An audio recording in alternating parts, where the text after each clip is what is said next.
Sejam bem-vindos a mais um Espaço Opinião. Hoje começamos com o programa Aldeias Seguras e Pessoas Seguras, apresentado esta segunda-feira pelo Governo, que prevê também a distribuição de 10 mil kits de sobrevivência em caso de incêndios. Analisamos também o artigo do Ministro das Finanças no Jornal Público. A Câmara de Lisboa vai celebrar um protocolo com a Segurança Social para destinar o património desta entidade na capital ao arrendamento acessível. Ainda a coordenadora do Bloco de Esquerda, Catarina Martins, afirmou neste domingo que a prisão do ex-presidente do Brasil, Lula da Silva, não é sobre corrupção. Para terminar, falamos de desporto, mais concretamente de futebol, e analisamos o Sporting. Bruno de Carvalho tem ou não condições para continuar à frente do clube? São então estes os temas hoje em análise no Espaço Opinião, e comigo em estúdio tenho o Manuel António Ribeiro. Manuel António Ribeiro, obrigado desde já pela sua presença. Começamos então precisamente com as aldeias que estão mais suscetíveis a incêndios, que vão ter oficial de segurança e também refúgios. Faz parte então do programa que foi apresentado hoje, Aldeias Seguras e Pessoas Seguras, tal como já tinha referido. Manuel António Ribeiro, o que é que este programa traz de novo ou não traz nada de novo? Olá, Helena, olá aos telespectadores. Eu acho que este programa pode trazer algo de novo. É lógico que não vai resolver todos os problemas, até porque um dos grandes problemas, todos aqueles problemas que estão associados à nossa reorganização da floresta, à gestão da mesma, aqui estes novos oficiais de segurança das aldeias não vão resolver esses assuntos. Mas há aqui aspectos positivos. É lógico que, existindo esta figura,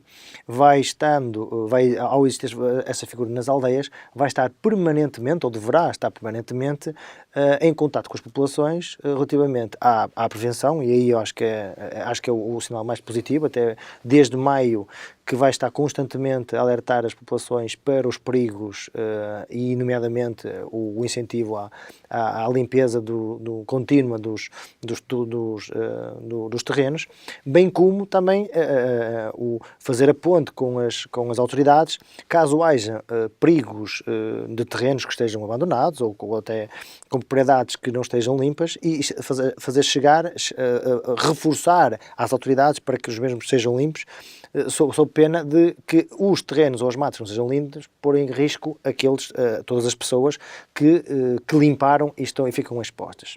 De igual modo, também terá a responsabilidade em definir quais os locais de refúgio em caso de catástrofe, ou seja, quais os locais para onde deverão seguir todos os habitantes das aldeias em caso de existir uma catástrofe ou um incêndio de grandes dimensões, esse planeamento ou essa localização, essa definição de qual é o local, é lógico que vai estar articulado com toda a comunidade, ou seja, desde a junta de freguesia, desde as associações e a própria comunidade, até nas próprias igrejas, onde vai ser referido que, em caso de existir um incêndio com populações que há necessidade de evacuação, é por ali, é para aquele sítio, é ali que nós devemos... É aquele refúgio que tem então todos se dirigir. É aquele refúgio e também, não só, e também dizer que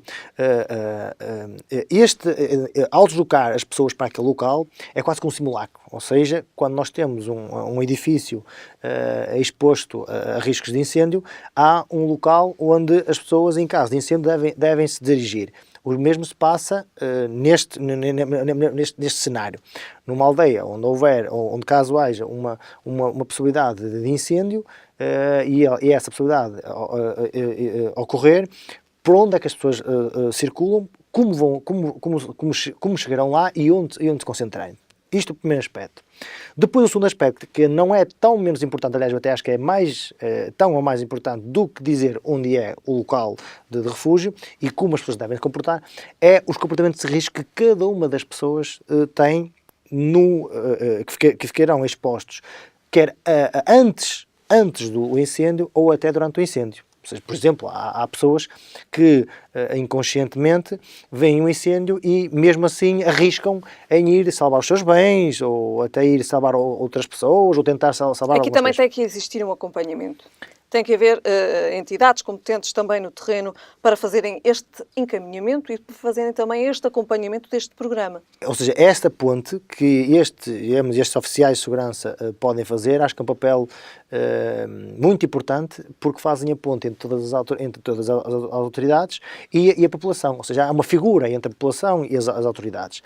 E o que se pretende, e eu acho que isto este é que faz todo sentido, estamos a falar em 79 municípios onde vai existir esta figura, porque são os onde existem o maior risco de incêndio. Ao terem este papel de proximidade com as populações, vai com isso colher o que é? Primeiro, vai colher que em caso de catástrofe as pessoas podem recorrer, podem ser deslocadas para os sítios de refúgio. Durante todo o percurso e durante todo o período do ano onde o risco é elevado de incêndio, deverá constantemente alertar as populações para o risco, por isso os comportamentos de risco têm de ser minimizados ou até anulados, fazer fogueiras, queimadas, fazer uma atividade qualquer em que provoque uma chama.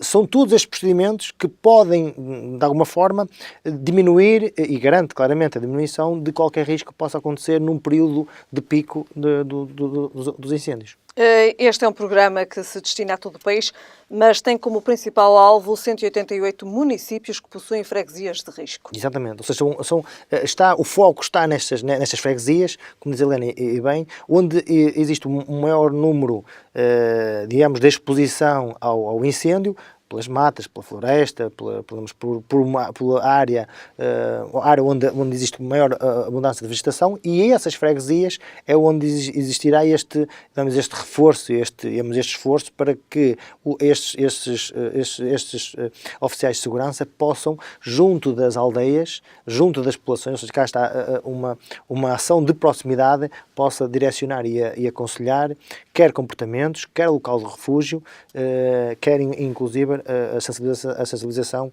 para os caminhos de evacuação em caso de incêndio. O Ministro da Administração Interna, em declarações públicas este domingo, assegurou que as datas de conclusão do dispositivo especial de combate a incêndios florestais que será aprovado mais cedo do que nunca este ano. Eu espero que seja o quanto antes.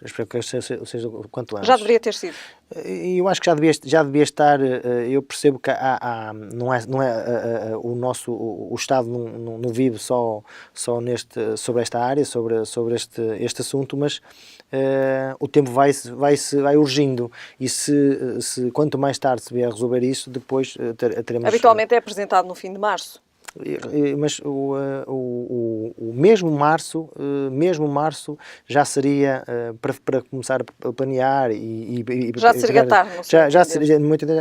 Já seria ajuste. Acho que a partir daí já é em cima da linha vermelha. De facto, o tempo começa a escassear neste momento. Começa a escassear pelo facto no que diz respeito ao combate aos incêndios e ao plano de combate aos incêndios. Exatamente, e porque esse plano, Helena, nós por acaso estamos num período em que o tempo, estamos numa altura em que chuvas, mas podia ser o contrário, nós não conhecemos o futuro e climatericamente pode inverter o estado do tempo e passar a ter um momento de calor. E este momento de calor pode, de alguma forma, alterar por completos cenários. Quer dizer que o país pode ter que estar exposto já, ou pode ter que ser chamado para fazer um combate a incêndio, e se os meios não estiverem já reunidos e preparados, podemos ter aqui alguns contratempos.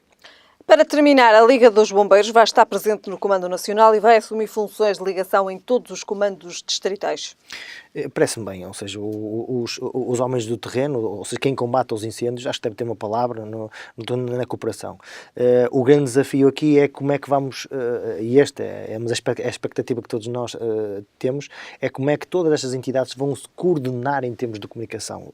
Fundamental. Primeiro, como é que vão comunicar, através de quê? Através de de que meios, qual o canal de comunicação e depois como é que esse canal de comunicação vai ser posto em prática. Por isso, um grande desafio, não só o combate, que é, sem dúvida, o principal, mas depois, em simultâneo, é a comunicação para que se articule não só a prevenção, que essa é fundamental, não vamos estar só debruçados sobre o combate, porque o combate depois, se avançar para situações como aconteceram ano passado, não há bombeiros nenhuns que consigam combater, focar na prevenção. E esta comunicação entre todas as entidades é fundamental. Vamos ver como é que ela se verifica. Muito bem.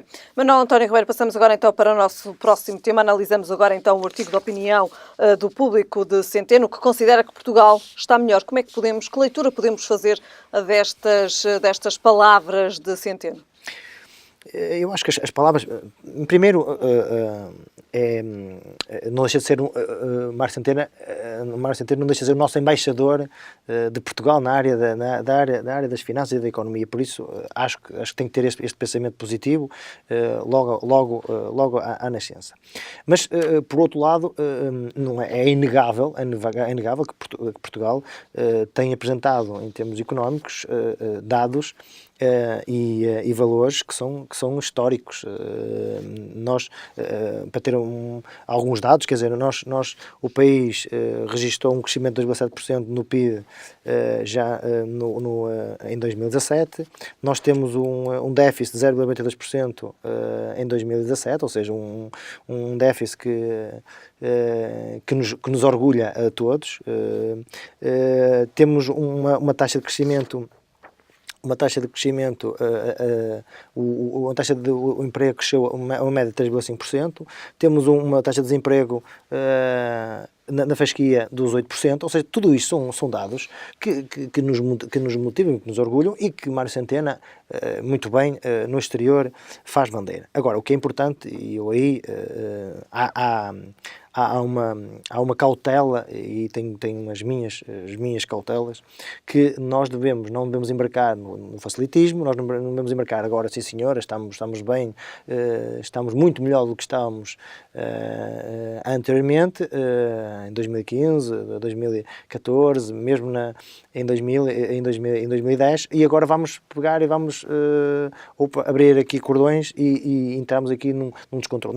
Não, foi feito um esforço na banca e a banca foi ela recapitalizada, o que deu também de alguma forma alguma estabilidade à banca, exceto o novo banco que está aqui num processo de recuperação para sair do vermelho, mas tudo isto deu à nossa economia uma estabilidade. Aliás, se a Caixa de Depósitos não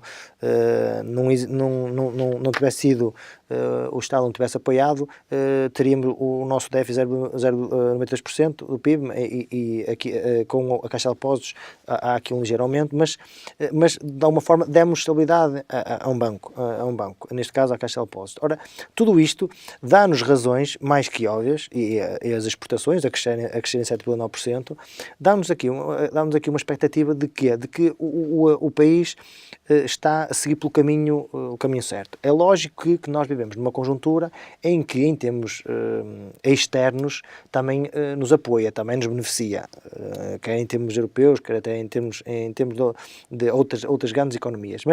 Mas o importante aqui, e eu acho que com o Brexit também Portugal vai, na minha opinião, vai beneficiar desta saída da Inglaterra. Aliás, eu acho que todos os países da Europa, na minha opinião, vão beneficiar com a saída da Inglaterra. Porque vão beneficiar, Manuel António Ribeiro? Primeiro, a Inglaterra deixa de ser, digamos, o centro de decisor, digamos, o grande, não diria o monopólio, mas um grande ator em que condicionava muitas linhas quer económicas, quer até financeiras e sociais, o que dá mais, digamos, mais autonomia e mais poder de decisão a todos os outros países.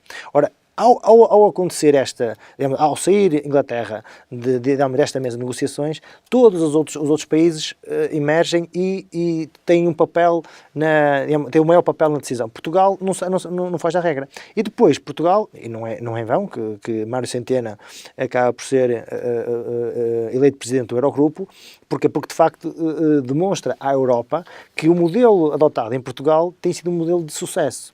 Ora, este modelo de sucesso pode ser perfeitamente replicado em outros países que não têm, para concluir, que não têm tido o motor económico a favor deles, e com este, digamos, com este conceito podem eventualmente até alcançarem outros resultados que não até agora, com a Inglaterra a terem um papel de decisão. Muito bem. Então, o artigo de opinião de Mário Centeno no Jornal Público, também aqui em análise. Passamos agora ao próximo tema e vamos falar de Lisboa. A Câmara de Lisboa vai celebrar um protocolo com a Segurança Social para destinar o património desta entidade na capital ao arrendamento acessível, com valores entre 150 e 600 euros. Como é que podemos encarar esta iniciativa que parte então da autarquia de Lisboa? Sendo que tem, digamos assim, o preço da habitação mais caro. É uma excelente medida. O que eu acho é que esta medida devia ser e deve ser estendida não só ao património da Segurança Social. Nós estamos a falar em património que está devoluto e que está até localizado em zonas que são zonas nobres da cidade, e a Câmara põe agora aqui a possibilidade de que, com o proprietário, a Segurança Social, fazer as obras, reabilitá-la e depois pôr aqueles edifícios ao serviço da comunidade, neste caso a pessoas com menos posses. A ideia é excelente. Ao abrigo do programa Renda Acessível. Exatamente, ou seja, acho este programa muito bem concebido. Agora, o que se espera, na minha opinião, é que este programa fosse estendido não só a uma entidade, neste caso a Segurança Social, que também não deixa de ser Estado, mas que devia ser também a particulares. Ou seja, porque a Segurança Social, nós estamos a falar aqui em 10 prédios nas zonas nobres e centrais de Lisboa.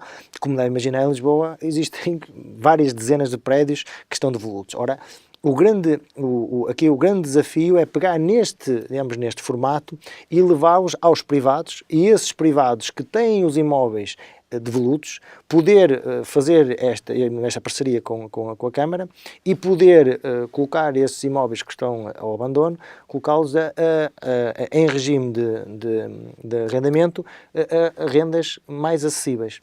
Ora, eu pegava neste exemplo de Lisboa, e o grande desafio era a todos os presidentes de Câmara poderem tentar implementar. É lógico que nem todos os municípios têm a capacidade financeira que tem a Câmara de Lisboa para investir, neste caso são 17 milhões, numa reabilitação desta natureza. Ou seja, tudo bem que é um investimento, mas é um investimento que é bem-vindo, porque todas estas famílias que vão usufruir daquelas habitações têm com esta realidade algumas particularidades. A primeira, vão-se instalar naquelas áreas. Numa altura em que Portugal tem um pico de turismo, em que nós não sabemos por quanto tempo este pico vai existir, é importante nós semearmos os lugares e criarmos lá raízes, porque os turistas, as aldeias, as ruas, os bairros, devem ser ocupados não só por turistas, porque os turistas entram e saem. É preciso também estarem alocados pessoas onde estão alocados, onde constituem família. Não apenas turistas. Não apenas turistas. E ora, este programa pode levar-nos a que as pessoas com menos recursos possam fazer a sua vida e fazer... Combater também a especulação imobiliária. Por um lado, e por outro lado, garantir que as pessoas possam constituir família e poder criar naqueles lugares o seu projeto de vida. Muito bem. Depois então de analisarmos aqui esta iniciativa social da Câmara Municipal de Lisboa, falamos agora das declarações de Catarina Martins, coordenadora do Bloco de Esquerda, relativamente então à prisão do ex-presidente do Brasil, Lula da Silva, que considera não ser sobre corrupção, mas sim um golpe de direita reacionária. Como é que podemos entender, interpretar e analisar estas declarações de Catarina Martins? São declarações políticas, são declarações de ideais de bloquistas, que defendem aqui, se permite a expressão, um aliado partidário. E a prisão também de Lula da Silva. E a prisão de Lula da Silva. Eu retirava daqui algumas notas, e a primeira é que O Brasil vive num momento extremamente complicado politicamente. Não só o Brasil, mas inclusive até o próprio Partido Trabalhista, que teve um pico, digamos, de notoriedade enquanto Lula da Silva foi líder e chegou a presidente do Brasil, e que, fruto, digamos, do comportamento e das decisões tomadas de Lula da Silva no quórum pessoal e particular, ele e a própria família veio de arrasto, ou seja, o partido ficou vinculado a essas ações e esses casos do que Lula da Silva ficou envolvido. Agora, o que é importante aqui referir é o seguinte: o Partido Trabalhista é um partido fundamental e é um partido com uma expressão enorme no Brasil. E tem um papel fundamental. Eu, contrariamente ao que Catarina Martins diz, eu optaria por um outro lado, que era: o Partido Trabalhista precisa urgentemente de um grande líder. Primeiro, isto eu acho que é o importante. A decisão está tomada. Como é que fica agora com a prisão de Lula da Silva? Ou seja, eu acho que o Partido Trabalhista tem que encarar agora com esta decisão tomada, e eu não vou estar aqui a discutir se eventualmente foi bem ou mal tomada, até porque questionar a justiça então ainda é pior emenda que o soneto. Tendo sido tomada a decisão que está tomada, acho que neste momento o Partido Trabalhista tem obrigação, e acho que esta é o mais importante, em conseguir um líder com o mesmo cariz que teve Lula da Silva, por um lado. Porque só assim é que poderá haver uma oposição coesa, uma oposição capaz de combater todo o outro lado, que é o lado, digamos, todos nós sabemos que o atual presidente do Brasil também não é uma pessoa que esteja isento de algumas práticas, ou pelo menos de alguns casos. Ora, se não está, é preciso haver um partido forte, e esse partido forte só é possível se houver um grande líder.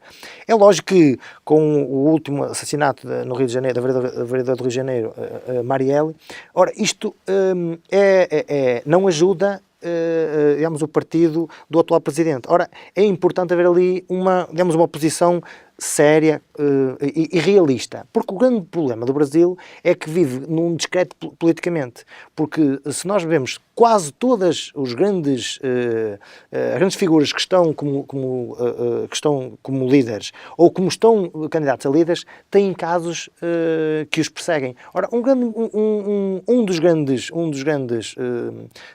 digamos, problemas do Brasil muito no futuro é fazer com que se seja encontrado pessoas capazes e que não tenham nas suas costas casos ligados à justiça. Muito bem.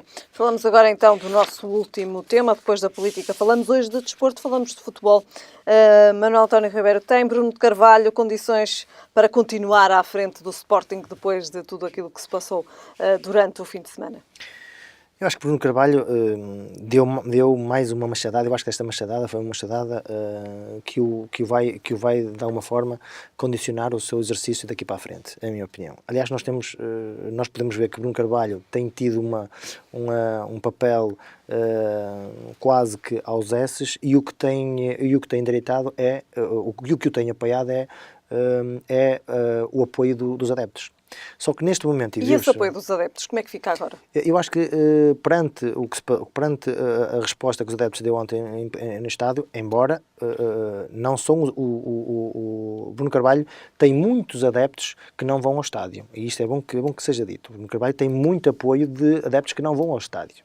E é esse apoio de quem ele fala, de que ele refere-se a tal ingratidão, é àqueles que vão aos estádios, e aqueles que estiveram, por exemplo, ontem no estádio disseram que iam embora e com lenços brancos. Mas o que é importante dizer é o seguinte: eu já fui presidente de um clube de futebol e sei precisamente qual é de que estamos aqui a falar. É impensável que um líder, um presidente de um clube, venha para a praça pública dizer o que disse Bruno Carvalho. Ponto final. É impensável. Só alguém que precisa de ter notoriedade, precisa de ter alguma... para quem critica tanto a comunicação social, é só alguém que precisa de ter esta necessidade é que vem fazer uma coisa dessas. E depois faz as declarações que fez publicamente de um assunto que devia ser tratado dentro do balneário, dentro das instalações, com os intervenientes, treinador e jogadores, e opta por quê? Opta por fazer isso na praça pública. E depois erradamente também, depois, isto depois o capitão do Sporting faz o mesmo, ou seja, usou o mesmo critério errado que foi o Presidente, o capitão usou. Com a exceção, é que Bruno Carvalho, o capitão do Sporting, fez de uma forma elevada. Disse que não se revia nas palavras do Presidente do Sporting. Agora, o que é que isto origina? Origina que o Muito treinador... rapidamente, Manuel António Ribeiro. Para concluir, o treinador não apoia o Presidente, defende os jogadores. Isto tudo está a originar a que o clube vai entrar aqui num estado de conflito contínuo em que provavelmente... Mesmo depois, Manuel António Ribeiro, de terem estado na Assembleia da República, mesmo depois de ter discutido violência no desporto, este é um outro nível de violência? Este é um nível de violência em que os dirigentes ou mudam de uma vez por todas a sua conduta, no caso do Bruno Carvalho, que tem que ter a consciência de que ele representa milhares de adeptos, representa dezenas de treinadores, representa centenas de jogadores e como representa, tem que estar representado ao mais alto nível. E representar ao mais alto nível não é só pegar no microfone e dizer eu sou presidente de um clube. Não, eu ou todos os outros. Se nós não mudarmos isso, e na semana passada, no debate parlamentar da Assembleia da República sobre a violência no desporto, onde estive lá a representar a Margaia, foi lá retirado umas notas. É preciso os dirigentes mudarem de uma vez por todas o seu discurso. É preciso os comentadores de televisão também mudarem o seu discurso. E é preciso, depois disto tudo, tratar da questão dos adeptos organizados ou não organizados para Uma os nota referentes. rápida, Manuel António Ribeiro, estamos com o tempo a terminar. Por fim, é importante todos nós juntarmos para resolvermos um problema que é de todos, que é a violência no desporto. E os dirigentes têm um papel aqui fundamental. Muito bem. Manuel António Ribeiro, terminamos hoje excepcionalmente com o desporto. Voltamos a ver-nos na próxima semana. Boa semana. Boa semana, obrigado. O futebol, então, aqui hoje a fechar o Espaço Opinião com Manuel António Ribeiro. Eu regresso amanhã.